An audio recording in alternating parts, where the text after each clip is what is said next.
중국인 의료 관광객이 사상 최대 규모로 대구를 방문합니다. 2015년 지구의 날을 기념하기 위한 행사가 중앙로 대중교통 전용 구간에서 열렸습니다. 시청자 여러분 안녕하십니까? 시민행복 창조 대구입니다의 이정윤입니다. 첫 소식 전해드립니다. 사상 최대 규모인 3,200여 명의 중국 의료 관광객이 5월과 6월 두 달간 메디시티 대구를 찾습니다. 지난 25일 33명의 첫 방문팀이 대구공항에 도착한 가운데 6월 29일까지 72차례에 걸쳐 평균 3박 4일 일정으로 대구에 머무르게 됩니다.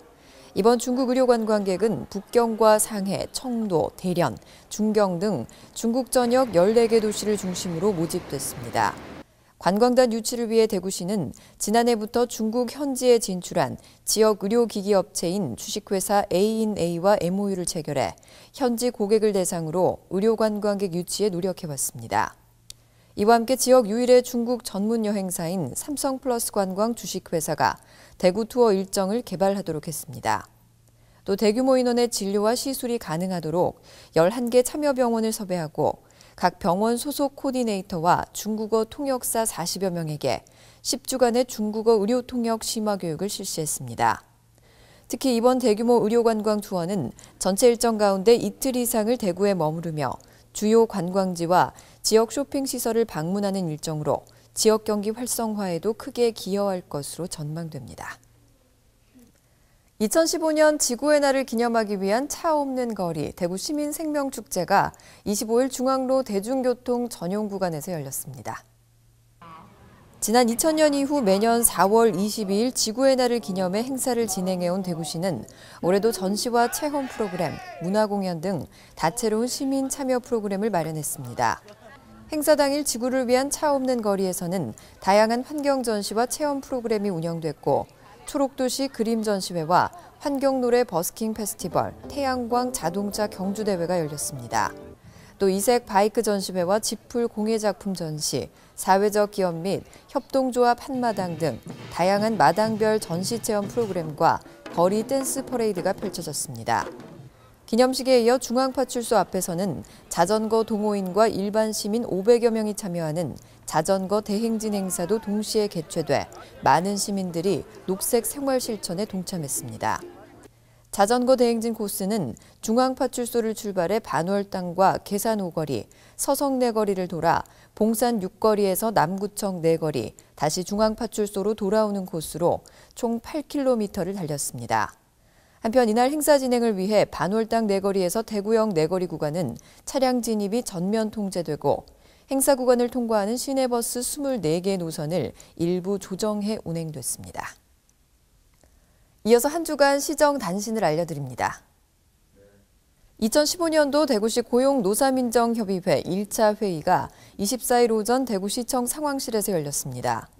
이날 회의에는 권영진 시장과 김휘상 한국노총 대구지역본부 의장, 박상희 대구경영자 총협회 회장, 최기동 대구지방 고용노동청장 등 20여 명이 참석했습니다. 참석자들은 상생의 노사문화 구축을 통한 일자리 창출로 지역 경제를 활성화시키는 방안과 청년, 경력단절 여성과 베이비 부머 등 청장년층의 일자리 창출 방안에 대해 논의했습니다. 또 대구 경제를 안정적으로 성장시키고 한층 도약시키기 위한 대구 노사민정의 역할에 대해서도 의논했습니다. 대구시 고용노사민정협의회는 지역 근로자와 사용자 대표, 지역 언론사와 시민대표 등 26명으로 구성된 단체로 지역 일자리 창출과 노사 안정, 지역경제 활성화 방안을 논의하는 위원회입니다. 전국시도의회 의장협의회가 24일 대구시 그랜드호텔 플라자홀에서 열렸습니다. 이날 회의는 전국시도의회 의장과 시도의회 및 협의회 사무처 관계자 등 80여 명이 참석한 가운데 2015년 제4차 임시회로 개최됐습니다. 임시회는 이동희 의장의 환영사와 간부 소개, 인사말에 이어 권영진 시장의 축사 순으로 진행되는 개회식과 이후 간담회 순으로 진행됐습니다. 간담회에서는 주요 현안사항 협의와 호남고속철도 2단계, 광주 송정에서 목포 구간 조속 추진 촉구 결의문 채택의 건 등 각 시도의회에서 제출한 4건의 안건을 처리했습니다. 이날 17개 시도의회 의장들은 지방의회의 자율권을 침해하는 불합리한 제도를 개선해야 한다고 뜻을 모으고 정부와 국회에 협의회의 요구사항이 관철될 수 있도록 협력해 나가기로 했습니다. 대구시와 나이스그룹이 27일 신산업 분야 R&D 상호협력과 지역경제 활성화를 위한 업무 협약을 체결했습니다.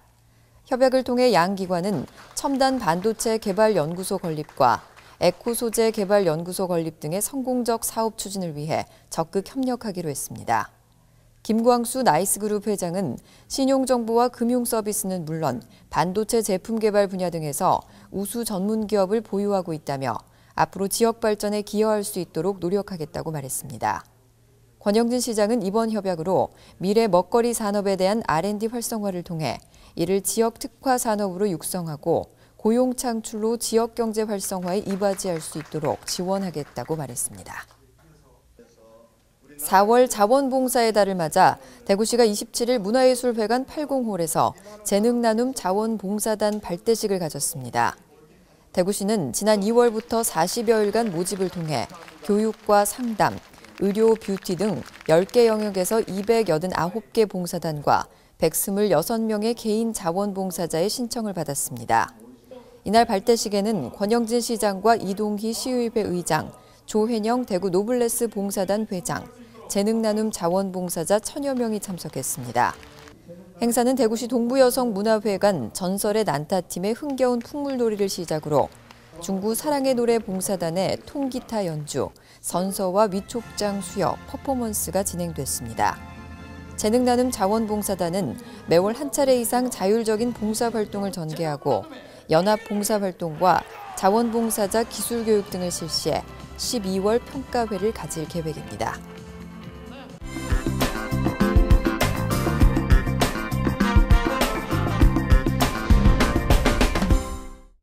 안녕하세요. 클릭정보마당 윤하연입니다.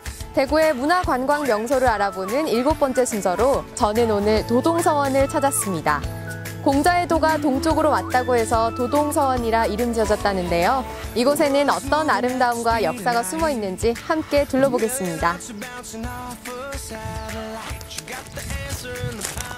선생님 안녕하세요. 네, 안녕하십니까. 네, 간단한 소개 부탁드립니다. 예, 저는 도동서원 해설을 맡고 있는 대구시 문화관광해설사 송은석입니다.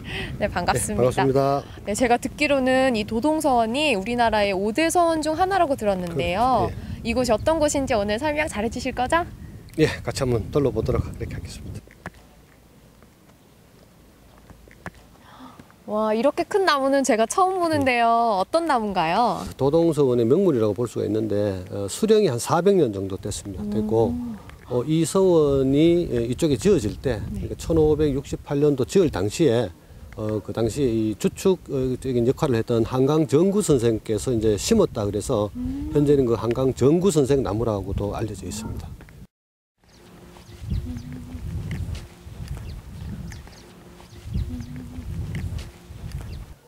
도동서원은 어떤 곳인가요? 도동서원은 그 한원단 김갱필 선생하고 한강 정구 선생 두 분을 이제 모신 서원인데 본래부터 이 자리에 있었던 건 아닙니다. 아니고 지금 현풍에 나가시면은 현풍 그 빗을산 자락에 보면은 현재도 쌍계리라는 동네가 있습니다.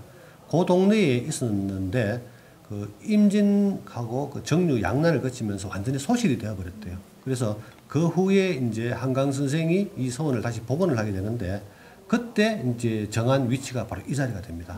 나중에 그 선조 임금으로부터 도동서원이라고 이제 사액을 받습니다. 지금 걸려있는 저 현판이 이제 선조 때 사액받은 사액은판인데 도동서원이 여기에서 한 400년 내력을 가지게 된 것은 이제 그런 내력이 이제 숨어 있다고 보는 거죠. 저 위에 보니까 장독 같은 게 있는데요. 저거는 어떤 거예요? 예, 저거는 그 절병통이라고 보통 얘기를 하는데 우리가 올라왔지만요, 환주문 같은 저런 형태, 지붕이 4개의 모서리가 이렇게 한 가운데로 모이는 형태인데 네. 저런 형태를 만들다 보면은 그 비가 왔을 경우에 가운데 정글이 꼭지점 부분이 비가 누수가 될 가능성이 높답니다. 그래서 네. 그 부분의 방수 목적 그리고 또 아름다움, 미적인 것까지 좀 더 감안을 해서 이렇게 저는 그 단지 형태의 모습을 항아리를 이렇게 뒤집어서 모자처럼 씌워놓은 곳이라고 보면 되는 거죠. 보니까 용머리도 있고 이렇게 벽돌도 되게 특이한 것 같은데 설명 좀 해주시겠어요? 예. 여기는 그 일반 우리 서원 건물 그러면은 굉장히 딱딱하고 그런데 그래서 뭐 우리 석축을 보면은 이렇게 뭐 그냥 막돌을 막길에 써왔다든지 또는 아니면은 돌을 깨끗하게 따듬은 돌들을 이렇게 기단으로 이렇게 쌓는 경우가 많은데 지금 여기는 보시다시피 색깔도 제각각이고 그리고 모양도 보면 제각각입니다. 그래서 이것이 이 서원을 지을 당시에 이 돌들이 완전히 이 지방의 것이 아니고 당시에 전국에서 팔도 유생들 중에 뜻이 있는 분들이 돌을 이렇게 기부를 많이 했답니다, 실제로.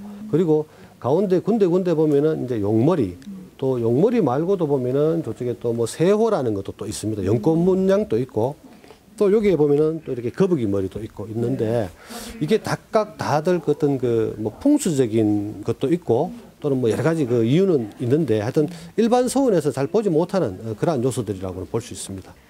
저 위에가 혹시 사당인가요? 예, 사당 맞습니다. 사당 맞고 여기는 그 한원당 김굉필 선생하고 그리고 한강 정구 선생 두 분을 이제 모셔놓은 사당이 되겠습니다. 한강 정구 선생이 주향, 그러니까 주인 되는 자리에 모셔져 있고 그 옆에 배향되는 자리에 한강 정구 선생께서 이제 모셔져 있는데 한강 정구 선생은 실제로 한원당 김굉필 선생의 외정손이 되시기도 하십니다. 오늘 설명 잘 들어가지고 도동서원에 대해서 잘 알게 된 것 같습니다. 정말 고맙습니다. 네, 감사합니다. 감사합니다. 자연 속에서 자연과 하나 되기를 원했던 김굉필의 도학 정신처럼 뒤에는 산이 있고 앞에는 이 낙동강이 있는 도동서원에서 함께 힐링하고 가셨으면 좋겠습니다. 클릭 정보마당 오늘은 여기서 인사드립니다. 이어서 대구 게시판입니다. 대구문화예술회관이 초중등 교원을 대상으로 2015 상반기 교원 직무연수 교육생을 모집합니다. 강좌는 세계사 속 클래식과 클래식 저녁 산책 2개 강좌로 5월 21일부터 6월 19일까지 운영됩니다. 세계사 속 클래식은 매주 목요일, 클래식 저녁 산책은 매주 금요일 저녁 7시부터 10시까지 3시간씩 진행됩니다. 과정별 평일 매주 한 차례 총 15시간 수업을 이수한 뒤에는 성적 산출 없이 수료증이 발급됩니다. 신청 기간은 5월 22일까지 선착순 강좌별 30명을 모집하며 대구문화예술회관 홈페이지 공지사항에서 신청서 양식을 내려받아 이메일로 접수하면 됩니다. 기온이 오르면서 낮 동안은 햇볕이 제법 강하게 내리쬐고 있는데요. 외출 시에는 자외선 차단에 신경을 쓰셔야겠습니다. 이상으로 뉴스를 마치겠습니다. 시청해주신 여러분 고맙습니다.